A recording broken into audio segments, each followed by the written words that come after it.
Selamat pagi, selamat jumpa kembali. Salam sehat untuk kita semua. Masih bersama saya Laurentius Mixoringino SAG. Nah, pada hari ini kita akan berbicara tentang mata pelajaran SBDP.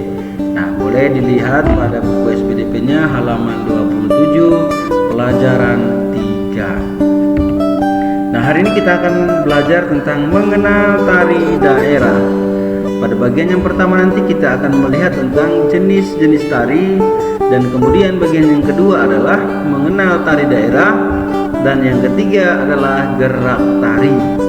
Nah, sekarang kita lihat bagian yang pertama, yaitu tentang mengenal tari daerah.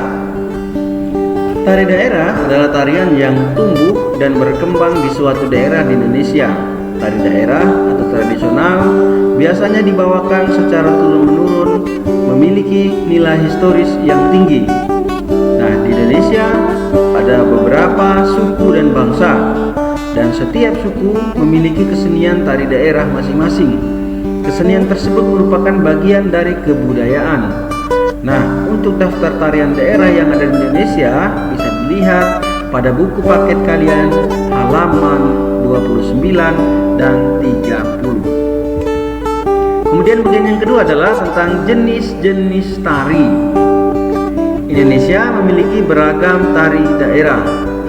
Tari tersebut tersebar dari ujung barat sampai ujung timur Indonesia. Setiap daerah memiliki keunikan tari. Berdasarkan bentuk penyajiannya, tari dibagi menjadi 3 jenis, yaitu tari tunggal, tari berpasangan, dan tari kelompok. Nah, sekarang kita akan melihat bagian yang pertama, yaitu tentang tari tunggal. Tari tunggal adalah tari yang dapat dibawakan oleh satu orang penari saja. Tari tunggal biasanya menggambarkan watak seorang tokoh. Tari tunggal dapat dibawakan dalam ruang gerak sempit. Contoh tari tunggal Nusantara yaitu tari jaipong, tari golek ayun-ayun, tari gatot kaca gandrung, tari panji semirang, dan tari cendrawasih. Nah, boleh kita lihat pada gambar yang ada, yaitu tentang tari golek ayun-ayun dan juga tari cendrawasih. Bagian yang kedua adalah tari berpasangan. Tari berpasangan adalah tari yang dibawakan oleh 2 orang penari, baik yang sesama jenis maupun yang berlawanan jenis. Gerakan pada tari berpasangan yaitu saling berinteraksi antara penari yang satu dan penari yang lain. Contoh tari berpasangan di Nusantara yaitu tari serampang 12, tari coke, dan tari golek menang. Ya. Nah, itu ada gambarnya, tari serampang 12 dan tari coke. Yang ketiga adalah tari berkelompok. Tari berkelompok adalah tari yang dibawakan lebih dari 2 orang penari. Kekompakan penari sangat berpengaruh dalam pementasan tari berkelompok. Contoh tari berkelompok yaitu tari saman, tari kuda lumping, tari merak, dan tari saudati. Nah, itu ada 2 contoh gambar tari saman dan juga tari kuda lumping. Nah, kemudian bagian yang berikutnya adalah gerak tari. Gerakan merupakan unsur utama dalam seni tari. Seorang penari mengekspresikan keindahan tarian dengan melakukan gerakan-gerakan tubuh. Gerak tari daerah yang satu dengan yang lain tentu berbeda. Gerakan tari dibedakan menjadi 2 jenis, yaitu gerak maknawi dan gerak bumi. Nah, sekarang kita lihat yang pertama adalah gerak maknawi. Apa itu gerak maknawi? Langsung saja ya. Gerak maknawi adalah gerakan tari yang memiliki arti atau makna. Gerakan ini diperagakan dengan menggunakan anggota tubuh. Gerakan ini juga tidak menggunakan alat yang nyata dalam kehidupan sehari-hari. Misalnya, gerakan bercermin, memperagakannya tidak menggunakan cermin, tetapi tangan dan wajah digerakkan seolah-olah sedang bercermin. Begitu pula dengan gerakan mendayung, memperagakannya tidak perlu menggunakan dayung, tetapi tangan dan badan digerakkan seolah-olah sedang mendayung sebuah perahu. Nah, gerak maknawi bersifat menirukan.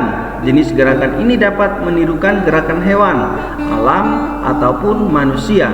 Gerakan ini menirukan hewan dan alam disebut gerak imitatif. Contohnya, gerak tari merak menirukan gerak burung merak memamerkan bulunya. Nah, itu lihat adalah tari kuda lumping dan juga tari merak.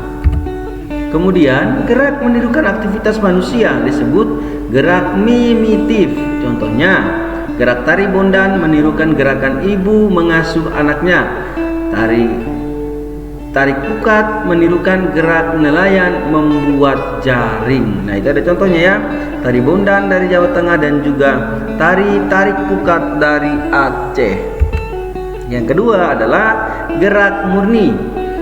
Gerak murni adalah gerakan yang tidak memiliki makna dan dilakukan untuk memperindah tarian. Biasanya gerakannya lemah lembut gemulai. Gerak murni dapat dilakukan dengan menggunakan tangan, kepala, kaki, bahkan seluruh anggota tubuh. Contohnya adalah gerakan ngerayun yang menggunakan gerakan tangan. Nah, itu adalah salah satu contoh tari gerak ngerayun ya. Nah, kemudian kita lihat bagian yang terakhir, yaitu tentang rangkuman, yaitu bagian dari keseluruhan yang sudah kita bahas. Bagian yang pertama adalah tari tradisional adalah tarian yang tumbuh dan berkembang di suatu daerah di Indonesia. Dan yang kedua adalah jenis-jenis tari, yaitu tari tunggal, tari berpasangan, dan tari berkelompok. Yang ketiga adalah tari tunggal adalah tari yang dibawakan oleh satu orang penari saja. Tari berpasangan adalah tari yang dibawakan oleh dua orang penari. Nah, yang selanjutnya adalah tari berkelompok, yaitu tarian yang dibawakan lebih dari dua orang penari. Dan yang selanjutnya adalah gerak maknawi, adalah gerakan tari yang memiliki arti atau makna. Dan yang terakhir adalah gerak murni, yang merupakan gerakan yang tidak memiliki makna dan bertujuan untuk memperindah tarian.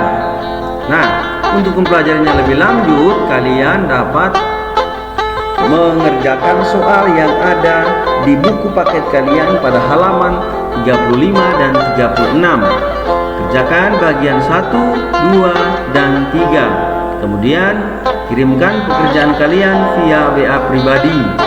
Nah, mungkin itu dulu yang bisa saya sampaikan. Sekian dan terima kasih. Selamat pagi dan salam sehat.